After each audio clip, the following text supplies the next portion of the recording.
जी, अस्सलाम वालेकुम, नमस्कार, आदाब।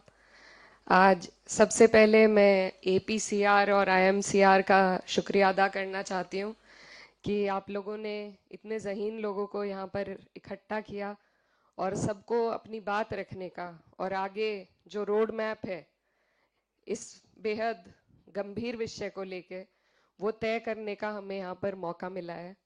मैं अदीब साहब का धन्यवाद करना चाहती हूँ जो लगातार इस तरह की कॉन्फ्रेंसेस कराते हैं और इससे हमारा भी जहन खुलता है, हमें भी बहुत सी बातों की जानकारी मिलती है। अभी 5 अप्रैल को जो ये बिल पास हुआ, इस बिल का नाम उम्मीद दिया गया है, लेकिन उम्मीद की कोई किरण इस बिल में नहीं है। पर फिर भी मैं अपनी बात अगर किसी मुद्दे पे करना चाहती हूँ तो वो उम्मीद के मुद्दे पे करना चाहती हूँ, क्योंकि ना उम्मीदी कुफ्र है, तो हमें उम्मीद रखनी है। और इसका सबसे बड़ा उदाहरण ये है कि सिर्फ 24 सांसद मुसलमान थे जब ये बिल पेश किया गया, लेकिन 232 लोगों ने इसके खिलाफ वोट किया है। तो ये सबसे बड़ा उम्मीदी का हमारा उदाहरण है। और ये जो हमारा मुल्क है, हमारा देश है, इसमें जब भी ऐसे कोई मामले आए, चाहे सीए एनआरसी हो, चाहे किसान आंदोलन हो, तो उसमें हमेशा अगर कामयाबी हमें हासिल हुई है तो तभी हुई है जब पूरा समाज हमारा एकजुट होकर किसी मामले के खिलाफ लड़ा है। आज जैसा नदीम भाई बता रहे थे, प्रशांत भूषण जी ने कहा कि वक्फ की जानकारी बहुत से लोगों को नहीं है। तो हमारी सबसे पहले कोशिश यही होनी चाहिए कि हम जागरूक करें, इन्फॉर्म करें, एजुकेट करें वक्फ के मुद्दे पर अपने सभी हर तबके के लोगों को, क्योंकि जब तक हम एक दूसरे की ढाल नहीं बनेंगे हम इस सरकार से नहीं लड़ सकते। और साथ ही मैं ये भी कहना चाहती हूँ कि इसमें सबसे बड़ा रोल मुझे नहीं लगता पॉलिटिशियंस का होगा, नेताओं का होगा, पार्टियों का होगा। इसमें सबसे बड़ा रोल सिविल सोसाइटी का हो सकता है। तो आज यहाँ सिविल सोसाइटी सब पूरी मौजूद है, अलग अलग तबके से लोग यहाँ पर आए हैं और हमें ही कोशिश करनी है कि हम वक्फ के बारे में लोगों तक जानकारी पहुंचाएं, उनको एजुकेट करें, ताकि एकजुट होकर हम इसके खिलाफ लड़ सकें। क्योंकि ये लड़ाई सिर्फ एक कौम के खिलाफ नहीं है।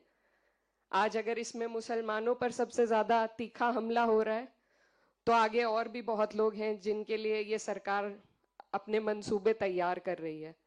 तो इसीलिए जरूरत है हमें सबसे पहले बात उम्मीद की करने की और बात एकजुटता की करने की।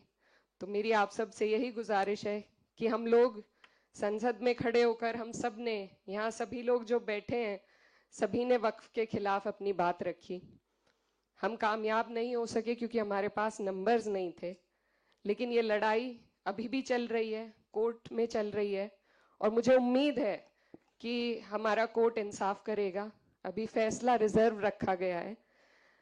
अब अगर बात करें कि हमें इस दौरान क्या करना है, तो इस मुद्दे पर हमारी कई बार बात भी हुई है और इसमें कोशिश यही है कि जहां एक तरफ उम्मीद है वहां दूसरी तरफ तैयारी होनी चाहिए।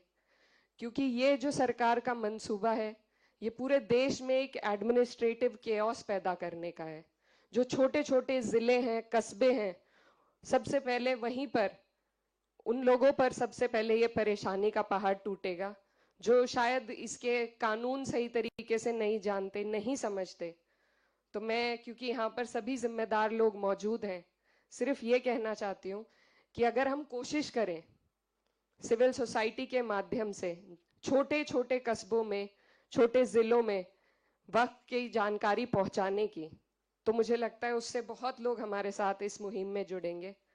और दूसरी बात, क्योंकि यहाँ पर सभी लोग बहुत कुछ करना चाहते हैं लेकिन रास्ता समझ में नहीं आता है, तो मेरी जो छोटी सोच है उससे मुझे ये लगता है कि अगर हम लीगल कैंप्स, लीगल एड अभी से हम ऐसे लोगों की तैयारी करें जो हर जिले में, हर कस्बे में जहां भी इस तरह के मुद्दे उठते हैं, जैसा संभल में उठ चुका है, उसके अलावा भी, क्योंकि कोर्ट सिर्फ सारे मामले सुप्रीम कोर्ट में लाए जाएं ये भी मुमकिन नहीं हो पाता, लोअर कोर्ट से लेके, हाई कोर्ट से लेके सुप्रीम कोर्ट तक हमें ऐसे लोगों को जोड़ना पड़ेगा जो जब ये मुद्दे जहां उठे उनके लिए एक तरमीम बनाई जाए कि कैसे उस जगह पर इस लड़ाई को हम लड़ सकें। अभी हमारे एक स्टूडेंट लीडर थे, उन्होंने बहुत अच्छी बात कही और समाजवादी पार्टी पर भी सवाल उठाया। ये जगह पार्टी की बात करने की नहीं है, लेकिन मैं फिर भी ये कहना चाहती हूँ कि हमारे देश में जो भी कुछ हो रहा है वो राजनीति से होकर गुजरता है, जैसे कि वक्फ भी है। तो इसलिए जरूरी है कि हर मंच पर हम अपने अंदर भी झांकें, हमारी जो कमियां रही हैं उन पर भी ध्यान दें और साथ में बात राजनीति की जरूर हो। द वर्ड ए पॉलिटिकल, इससे मुझे बड़ी नफरत है क्योंकि कुछ भी हमारे देश में ए पॉलिटिकल नहीं होता है। तो बात पॉलिटिक्स की जानी चाहिए और हम जहां खड़े हैं हमारी जिम्मेदारी है कि अगर हमारे ऊपर कोई भी अगर वर्ग हो, उस पर कोई संकट आए तो अपनी पार्टी का रुख उस तरफ मोड़ने की जिम्मेदारी हमारी है। और मुझे लगता है कि अब तक हमने कोशिश की है कि पार्टी ने एक मजबूत रुख पेश किया है वक्फ के खिलाफ और हर एक मुद्दे पर, और आगे भी इस जिम्मेदारी को, जिया भाई भी यहाँ पर हैं, हम सभी लोग निभाएंगे और बाकी जो पार्टीज यहाँ मौजूद हैं उनसे भी हमें ये उम्मीद है। लेकिन जो आने वाले चुनाव हैं, बिहार में एक चुनाव आने वाला है, उसके लिए मैं खास तौर पर कहना चाहती हूँ कि जो धोखा हमें बिहार में मिला है उसको हमें याद रखने की जरूरत है। और वहां पर उसी हिसाब से, किसी पार्टी के लिए मैं वोट नहीं मांगना चाहती, लेकिन उसी हिसाब से अपना जहन खोलकर हमें हर एक पहलू पर ध्यान देने की जरूरत है। तो उसमें राजनीति भी आती है, उसमें लीगल एड भी आएगी और उसमें सिविल सोसाइटी का बहुत बड़ा योगदान रहेगा लोगों को एजुकेट करने के लिए, उनको साथ जोड़ने के लिए। ये सरकार जो प्रोपेगेंडा चलाती है ये आइसोलेशन का प्रोपेगेंडा है, एक समाज को बिल्कुल अलग कर दिया है। हम आपस में बैठते नहीं हैं, आपसी मामलों में चर्चा नहीं कर पाते, तो उसको हमें तोड़ना होगा। हमें सबको अपनी परेशानियों से अवगत कराना होगा और उनकी परेशानियों की जानकारी रखकर एक दूसरे की ढाल बनकर एक दूसरे का साथ देना होगा, एक दूसरे के साथ खड़े होना होगा। तभी मुझे लगता है कि इस तरह की कोई भी जंग हम जीत पाएंगे।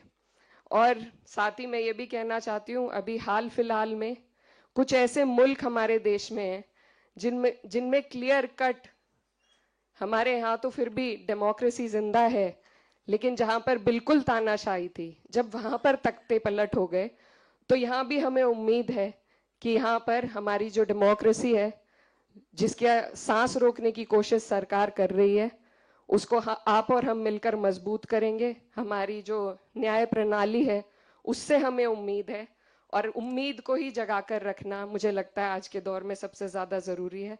तो बस ज्यादा वक्त ना लेते हुए आप सभी का शुक्रिया, खास तौर पर एपीसीआर और आईएमसीआर का, कि उन्होंने ये मंच दिया हमें जिससे हम अपनी बात पहुंचा सके।